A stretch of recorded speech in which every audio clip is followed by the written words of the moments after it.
the last several weeks in our Advent time, in our reflection in the Advent season, I've been talking about the more important gifts that we get during Christmas. And fall, that thing we all know that at Christmas time, maybe you guys did it tonight or tomorrow, that we all open presents that we have bought for our loved ones, for our family and friends, and that's okay. It's a nice little tradition to celebrate, the way to celebrate Christmas, because we know and believe that Christmas is a time when we receive the most important gift. It's not what we're going to find underneath the tree, but it's what comes to us in Jesus.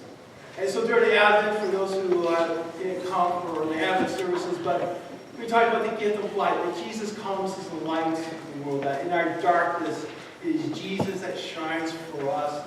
We talk about the gift of family, that we need to cherish and support and love the families that God has given us. I know they're not perfect, but they still care for families in our gift of God, but also to cherish the bigger family, the family that we have right here with each other. And we can come here tonight, late at night, and worship together our common faith in Jesus. And worship together a gift that we share in Jesus Christ. And then last week, the gift of miracles. And tonight is a night of miracles. Definitely 2,000 years ago when Christ was born, that was a miracle of God coming in the flesh. And that's what Christmas is really about. Of God coming to us, being born of a virgin, being born in Bethlehem, in that very humble, meek state, but coming for us. We still have that miracle even tonight.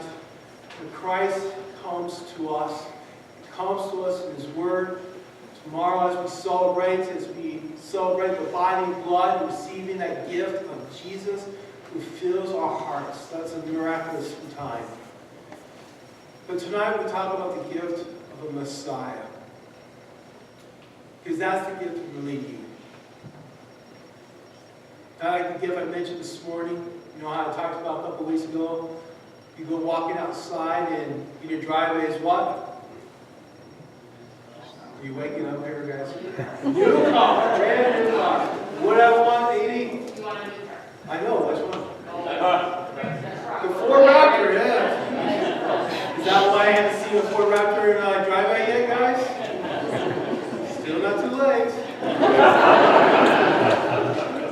But I said, these things as we talk about this material thing, we got to go beyond this. That's one of the dangers, I think, especially in our modern times. But when you look at the history of Christmas, I think it's always been a danger that as a society, as culture, and this, you and I, sometimes we tend to look for other things of celebrating Christmas and not the main thing, the necessary thing, and that is Jesus, and more important, that He is the Messiah. That is the one who is chosen to come, the one sent to us by God Himself, and do one thing, to save us. This is what tonight's about and how we celebrate Christmas Eve as we go through God's Word and we read the Scriptures going all the way to Genesis. And seeing the very first problem, what is wrong with this world? What's wrong with ourselves? If you want to blame anyone, blame Adam and Eve. And then blame who? Yourself. But because of that nature of sin, starting with Adam and Eve, the rebellion against God, they brought sin and pain, suffering in this world, and they passed on from generation to generation. And I know that our society is quick to blame other people and find fault in other people. Well, let's be honest, the problems that we have in this world is not other people, it's who? You. No one said me. It's all of us, it's me. From generation to generation, century after century, for thousands of years, we have passed this curse to each other. And every generation is looking for a Christmas promise. They're looking for, remember that Christmas miracle, just like the Christmas miracles on the Hallmark Channel, but something that's real, something that's lasting, something that means something.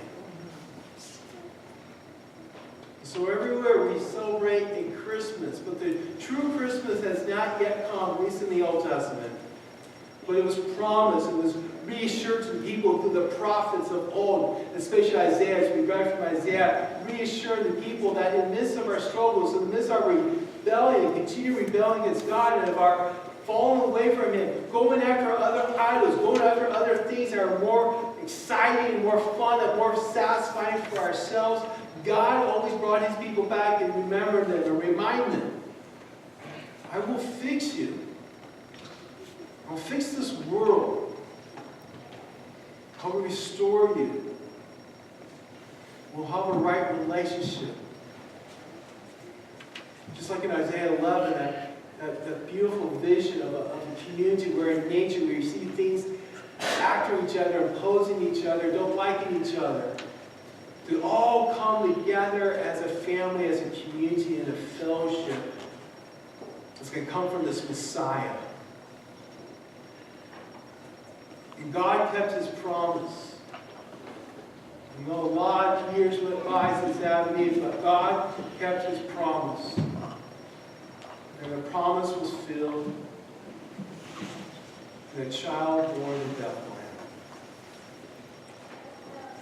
Why did Jesus come? And why is this important for you? He came to save us. He came to die for us. This morning, at the 10 o'clock, this is my third service. This has to be a record. But the Sunday school program that we're reading, similar to what we're doing here tonight, just different Bible verses. And they were reading some of the prophets and some of the more tense readings, which actually is kind of surprising for our Sunday school program, but hey, I went with it. But they were talking about, I forgot the particular text, but talking about the vengeance of God, and the day of the Lord that comes will be a day of vengeance and judgment and blood and all this doomsday and brimstone and fire and all this stuff that at times we think of the God of the Old Testament. And when you think about that, I think a lot of people live in that sense of judgment. I know people outside the church really doesn't know the truth about Christianity. I often think of Christian church as simply a judging place. They don't like other people. If you want to be Christian, you got to live a certain way and be a certain person. And no doubt, don't get me wrong, we have our values and morals, and there's a right and there's a wrong. But the truth of the matter is, all of us, we all struggle in the wrong. So when we hear those words of vengeance of God and the judgment of God and His condemning us, it's not just the world, but it's all of us here. But that's exactly why Jesus came. To save us from that. Because God knows, as much as He threatens us, He knows that we are empowered to change ourselves. As much as we want to live holy and righteous and do what is right,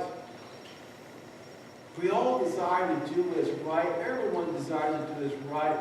But the thing we want to do, we don't do. So God came, born in Bethlehem, to live in this world, to do only one thing, to die for us. Because the vengeance of God, the judgment of God, the condemnation of God was going to be given to Jesus when He went to the cross. See, that's our joy of Christmas. Is that given unto us and given unto this world is a Savior. And He will only do one thing. To give up His life. To give all of us a new life. To give up His life. To give us a hope for the future. That God will forsake his own child to make all of you his children. And that's what we celebrate tonight. And not just with us here, but that's what we want to share to the world tonight and every day. That unto them, Christ was born for them. Amen. Will you please rise for our prayer?